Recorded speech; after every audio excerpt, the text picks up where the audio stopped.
Ile tanyo bener, pamai tanyo bener, gure tanyo bener, ngak selamat dunia akhirat.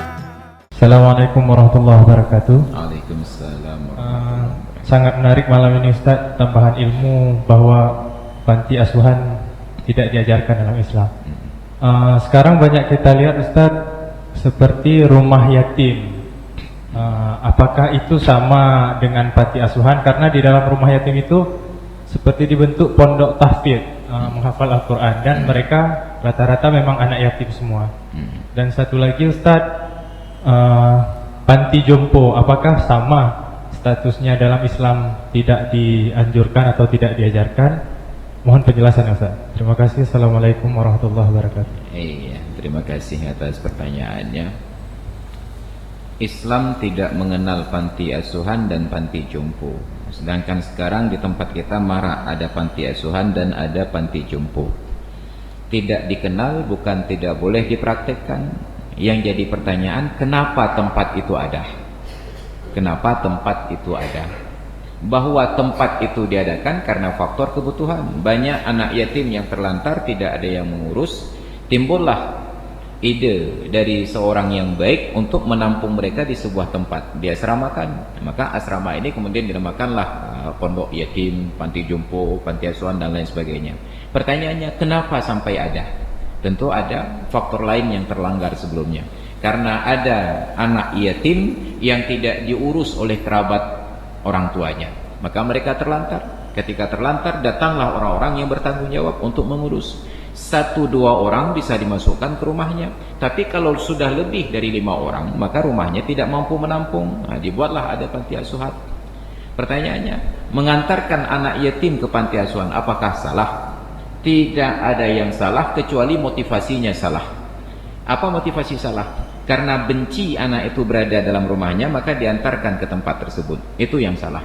Kalau persoalan tinggal di pondok, di ma'had, di pesantren, apakah ma'had tahfidz, pesantren biasa dan lain sebagainya, jangankan anak yatim, bahkan anak sendiri kita antarkan ke sana. Diantarkan ke sana bukan karena kita benci, tetapi dalam rangka untuk memberikan pendidikan. Nah, maka yang kita gugat bukan keberadaan panti asuhan. Yang kita gugat, kenapa sampai panti asuhan itu harus ada? Andai kata setiap orang muslim menjalankan tanggung jawabnya, sungguh tidak perlu ada panti asuhan. Demikian pula halnya panti jompo. Kenapa harus ada panti jompo? Seharusnya orang tua punya anak, oh anaknya sudah meninggal dunia semua, tentu ada kerabatnya. Oh kerabatnya pun sudah meninggal semua. Baru pada saat itu menjadi tanggung jawab negara, ketika sudah tidak ada lagi orang yang melakukannya. Kalau bahasa agama disebut fa'ala mayasiril muslimin, maka dibebankan biayanya, tanggung jawabnya kepada orang-orang yang ada kemudahan dari kalangan orang-orang Islam, menjadi fardu kifayah. Maka itu adalah pilihan terakhir ketika kondisinya sudah sangat dramatis, dan jarang-jarang kondisi itu terjadi kecuali apabila ada bencana alam dahsyat seperti tsunami ataupun perang seperti yang ada di Arab, maka barulah ketika keberadaan mereka sangat banyak diperlukan sebuah lembaga. Nah, maka pertanyaannya, yang di panti jompo itu kenapa? Sebahagian mungkin kalau kita pernah berinteraksi dengan mereka akan menjawab, mereka punya anak, punya kerabat, tapi tidak ada yang melayani, diantarkan ke panti jompo. Kalau itu terjadi, patut ditanyakan kembali, kenapa anak-anak sampai hati mengantarkan orang tuanya ke panti jompo? Tentu ada al-jaza' min jinsil amal. Balasan terjadi sesuai dengan perbuatan sebelumnya. Ternyata orang tua ini tidak mengurus anak ketika anaknya kecil. Maka kalau bahasa saya katakan, tidak pernah manusia mengenal panti jompo kecuali setelah manusia mengenal susu formula. Jadi ketika ibu-ibunya tidak lagi bersedia menyusui anak, maka anak-anak pun tidak lagi bersedia untuk merawat ibunya. Pasti susu formula lebih dahulu dikenal daripada panti jompo. Apabila ibu-ibu menjalankan tanggung jawabnya sebagai ibu dengan baik, sungguh anak akan berebut untuk merawat ibunya. Itu yang terjadi. Maka bukan panti asuhan yang salah, bukan panti jompo yang salah. Yang salah adalah praktek kita yang menyebabkan panti jompo dan panti asuhan itu ada. Panti asuhan dan panti jompo adalah jawaban atas sikap kita yang tidak peduli kepada anak yatim. Yang kedua, Beberapa waktu terakhir saya dapat gambar di media sosial tentang 3 orang anak kecil yang sulungnya barangkali berusia sekitar kelas 6 SD tidur dengan 2 orang yang lebih kecil darinya di trotoar pinggir jalan, dan selimutnya hanya karung saja, karung beras itu. Ketika oleh orang yang punya foto dan status ini datang bertanya, terdapat jawaban ternyata mereka 3 orang anak yatim yang terlantar. Tidak ada yang mengurus, tidurnya di pinggir jalan 3 orang adik-beradik, yang paling besar sekitar kelas 6 SD. Pertanyaannya, apakah salah warga sekitar yang tidak mengurus mereka, ataukah kemungkinan salah mereka yang tidak mau diurus oleh warga sekitar? Kenapa? Kita juga tidak bisa serta-merta salahkan masyarakat sekitar. Dulu tahun 2006 ketika baru terjadi tsunami, kebetulan di pesantren saya di Cekeng itu ada banyak bantuan untuk beasiswa anak-anak kecil. Suatu malam saya dengan seorang kawan duduk sedang minum es buah itu di sekitar Jalan Muhammad Jam di pasar. Bukan es buah saya minum, es teler, karena nggak teler-teler waktu itu. Datang 2 orang anak kecil minta sedekah. Usianya agak sedikit beda tipis. Jadi sebelum saya bersedekah saya bertanya, bahasa Aceh, "Dek, Pak tinggal?" Jawablah, "Tinggal sekitar kota." "Kenapa minta sedekah?" Katanya, "Kami anak yatim, Pak." Jadi saya diam sebentar. "Masih sekolah?" Katanya masih. Yang satu kelas 6 SD, yang satu kelas 4. Saya tawarkan alternatif yang lain. Daripada kamu setiap malam minta sedekah begini, bagaimana kalau kamu tinggal di tempat saya? Sekolah tersedia, tempat tinggal tersedia, pakaian tersedia, bahkan uang jajan pun tersedia. Kamu hanya tinggal sekolah saja. Saya tanya. Mereka berdua saling menoleh, saling melihat, kemudian tersenyum dan geleng kepala. Bek banget. Mereka tidak mau ditempatkan di sekolah yang berasrama yang tersedia semua fasilitas. Kenapa? Karena di jalan lebih mudah akses, bebas. Mereka tidak terikat oleh peraturan, tidak perlu salat, tidak perlu belajar, boleh tidur suka-suka dan melakukan suka-suka. Makanya saya sering katakan, sedekah kita 1000-2000 kepada anak-anak di jalanan itu lebih merusak dibandingkan memperbaiki. Maka jangan dengan alasan iba, sedih melihat kondisi mereka lalu bersedekah 1000. Itu lebih merusak dibandingkan memperbaiki. Itu yang selalu saya sampaikan.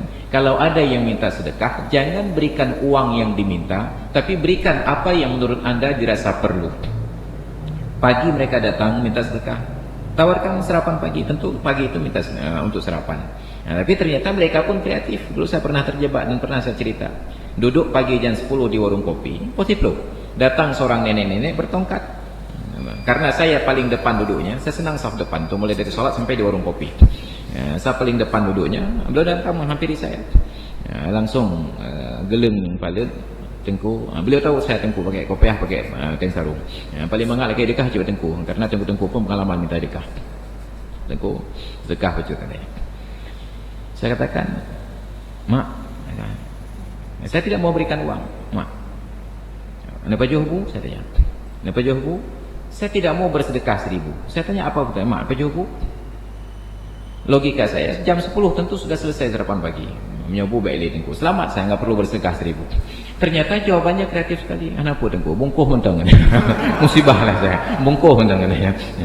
Jadi karena sudah terlanjur menawarkan, walaupun saya sedang dalam posisi tidak punya uang tunai untuk membelikan nasi tersebut, saya bilang ke ibu yang jual nasi, "Kak, ngebungkuh bu ke ibunya." Dan berutang, 2 minggu kemudian baru saya bayar. Berutang. Tapi andai kata semua orang mau berpikir sama, setiap orang yang minta sedekah ditawarkan yang dibutuhkan, selesai masalah. Duduk di warung kopi ada yang minta sedekah. Ini JP ni pun. Be JP. Jok peng mentang. Nyampeng hana menyo je ni jauh be lembayu. Ube je ni je lembayu. Kalaulah di bari deretan pertokoan datang orang minta sedekah, setiap toko yang didatangi menawarkan makan, leboh kedai aja laki dekah. Laki dekah becut. Kalau berjabu, kalau enggak berjabu lah. Kita repot sedikit, mungkin biaya lebih banyak sedikit, tapi kita sudah menghargai mereka. Tidak memberikan sedekah dalam bentuk uang, tapi yang ditawarkan makan. Selesai ya pulang. Dia lanjutkan toko sebelah, laki dekah becut. Ya, dapat jabu lah. Ya, kajak dapat jabu. 2 toko berjabu. Teruk orang dia, ya dapat jabu. Oh makat, teruk hak aku. Orang kata teruk pecik laki dekah lah. Aja kerja. Tapi karena yang diberikan uang, mulai dari pintu toko pertama sampai kedai upekan, sampai jalan Teguh Umar dilanjutkan. Berapa pintu toko mereka minta sedekah? Kalau satu toko 1.000, satu toko 1.000, nah toko-toko yang enggak kayak 2.000, 5.000, 10.000 gitu. Bayangkan berapa pintu toko mulai dari Darussalam, hanya kalau mati cokungnya, nah, dari Darussalam saja. Dari Darussalam sampai ke Setui. Dan dikalikan nyawa petugas penaji pajak macam jajuk retribusi di urang golongan dan perempuan dengan tidak pernah seberhasil mereka. Maka uang tidak pernah mengenyangkan. Uang itu lebih merangsang rasa lapar. Maka untung di acara kenduri di atas meja hidangan tidak disediakan uang. Kalau uang yang ditaruh dalam baskom-baskom dalam penaji wadah-wadah tersebut tidak bisa mengundang tamu banyak-banyak. Satu orang selesai. Satu orang selesai. Menan perut jamai punya si semangat saja. Bahlun jak lumpun juga. Peluk pun 5.000, kedua 30.000, nilai peluk 20.000, 50.000, 30.000. Selesai satu orang di awal. Untung yang tersedia makanan. Kenapa makanan ini baik orang serakah ataupun tidak serakah kebutuhannya sama. Baik orang miskin ataupun orang kaya kebutuhannya sama. Hanya satu piring nasi kalau perlu ditambah satu kali. Tidak pernah terlihat di tempat kenduri ada orang makan sampai 3 kali tambah. Yang orang umang. Ya, maka untunglah kita berikan makanan. Maka jangan bersedekah 1.000, 2.000 karena itu akan merusak anak-anak di jalan. Dan akan banyak anak-anak lain yang menjadi korban untuk sekedar mengundang rasa iba. Coba perhatikan betapa banyak ibu-ibu yang mengemis dengan menggendong anak kecil. Saya heran saja ibu ini sejak dari tahun 2005 pertama saya ketemu beliau sampai sekarang 2018 anaknya masih digendong. Yang bantu hari-hari. Dan anehnya anak itu tidur selalu, hantam anaknya imo jaga merengek, tidak pernah selalu digendong. 2005, 2018, 13 tahun digendong, nyembik-bik tegar ibu. Oh mungkin anak yang lain lahir. Kalau anak lain lahir, tentu ada perkembangan kemajuan pada pribadi beliau. Paling kurang perutnya agak maju ke depan. Hamil, terlihat kehamilan, cuti karena hamil. Ternyata tidak cuti, selalu berada di tempat tersebut, sangat disiplin, bahkan disiplin mereka lebih dari pegawai negeri. Walaupun tanpa absen sidik jari. Jam 7 pagi sudah di sana, kemudian baru berpindah jam 7 sore. Dan tidak mengenal hari libur dan tanggal merah.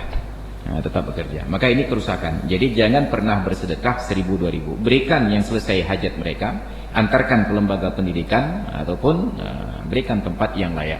Jangan bersedekah 1.000, 2.000 karena itu merusak. Demikian. Ilmu tanyo benar, amai tanyo benar, kure tanyo benar, ngak selamat dunia akhirat. Ilmu tanyo benar, amai tanyo benar, kure tanyo benar, ngak selamat dunia akhirat.